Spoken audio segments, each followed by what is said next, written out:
ప్రభుత్వంలో ఈ 10 సంవత్సరాలు ఏదైతే టిఆర్ఎస్ ప్రభుత్వము ఆర్థిక పరిస్థితి తెలంగాణలో ఘోరంగా చేయడం జరిగింది. 1992లో కూడా దేశంలో ఆర్థిక పరిస్థితులు బాగాలేనప్పుడు అప్పుడు కూడా కాంగ్రెస్ పార్టీ కేంద్రంలో అధికారంలోకి వచ్చి దేశ ఆర్థిక పరిస్థితిని సరిదిద్దుకోవడం జరిగింది. అప్పటి నుంచి ఇప్పటి వరకు ఎకనామిక్ రిఫార్మ్స్ తీసుకొచ్చిన తర్వాత కాంగ్రెస్ పార్టీ ఏదైతే నిర్ణయాలు తీసుకుందో ఆ నిర్ణయాలు తీసుకోవడం వలన మన దేశ అభివృద్ధి వాటలో రావడం జరిగింది. రాష్ట్రంలో ఇంతకుముందు అందరు కూడా ఒప్పుకున్నారు, కేటీఆర్ గారు కూడా ఒప్పుకున్నారు, మేము 7 లక్షల కోట్ల రూపాయలు రుణాలు తీసుకున్నామని చెప్పి వారు స్పష్టంగా చెప్పడం జరిగింది. మా ప్రశ్న ఒకటే, తెలంగాణ వచ్చినప్పుడు కేవలము సుమారు 70,000 కోట్ల రూపాయల అప్పునే, కానీ టిఆర్ఎస్ ప్రభుత్వం వచ్చిన తర్వాత 7 లక్షల కోట్ల రూపాయలు అప్పు చేయడం జరిగింది. ఎక్కడ ఖర్చు పెట్టినారు, దేంట్లో ఖర్చు పెట్టినారో ఆలోచించే విషయం ఉంది. ఇది కేవలము కమిషన్లు దోచుకోవడానికి, కాంట్రాక్టర్లకు ఆర్థికంగా పైకి తీసుకురావడానికి, వీళ్ళందరికీ ప్రపంచంలో ధనికులకు చేయడానికి టిఆర్ఎస్ ప్రభుత్వం ఆ రోజులలో ఈ కాంట్రాక్ట్స్ ఇవ్వడం జరిగింది. మీరందరూ కూడా ఒక విషయం గమనించాలి. సోనియా గాంధీ గారు అప్పుడు ఏదైతే మాట ఇచ్చారో వారు అప్పుడు తెలంగాణ ఇస్తామని చెప్పి మాట ఇవ్వడం జరిగింది.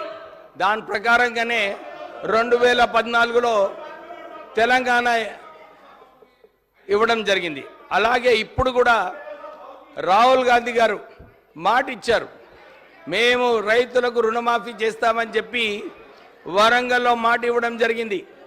దాని ప్రకారంగానే గౌరవనీయులైన ముఖ్యమంత్రి గారు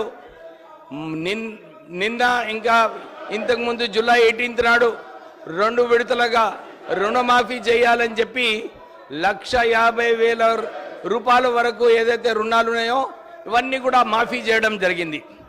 వారు ఏదైతే మాట ఇచ్చారో ఆగస్ట్ 15 లోపున మొత్తము 2 లక్షల రూపాయలు రుణమాఫీ చేస్తామని చెప్పి మాట ఇచ్చారు.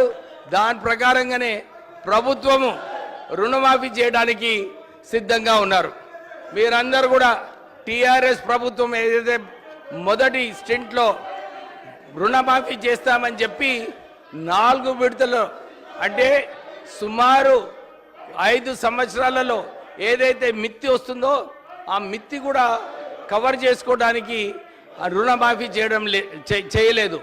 కానీ ఇప్పుడు ముఖ్యమంత్రి గారు రైతులకు ఆదుకోవాలి, రైతులకు, ఎందుకంటే 2008లో కూడా అప్పుడు కాంగ్రెస్ పార్టీ కేంద్రంలో ఉన్నప్పుడు 70,000 కోట్ల రూపాయలు రుణమాఫీ చేసి రైతులను ఆదుకోవడం జరిగింది. అలాగే ఇప్పుడు కూడా రుణమాఫీ చేసి మన తెలంగాణ రైతులను ఆదుకోవడానికి రుణమాఫీ చేయడం జరిగింది. దాంతోపాటు రైతులను ఆదుకోవడానికి రైతు భరోసా కార్యక్రమం ఇప్పటి వరకు 4 మీటింగ్లు ఉప ముఖ్యమంత్రి భట్టి గారి ఆధ్వర్యంలో రైతుల వారి ఒపీనియన్స్ తీసుకొని ఈ రైతు భరోసా ఎట్లా ఇంప్లిమెంట్ చేయాలి, ఎందుకంటే ఇంతకుముందు ఏదైతే రైతు బంధు పేరుతో 80,000 కోట్ల రూపాయలు వారు ఖర్చు పెట్టారో దాంట్లో సుమారు 33,000 కోట్ల రూపాయలు అది కేవలము రైతులు ఎవరైతే ఉన్నారో రైతులకు పోకుండా కేవలము బ్యారెన్ లైన్ ఉండే వాళ్ళకి కూడా ఈ రైతు బంధు ఇవ్వడం జరిగింది.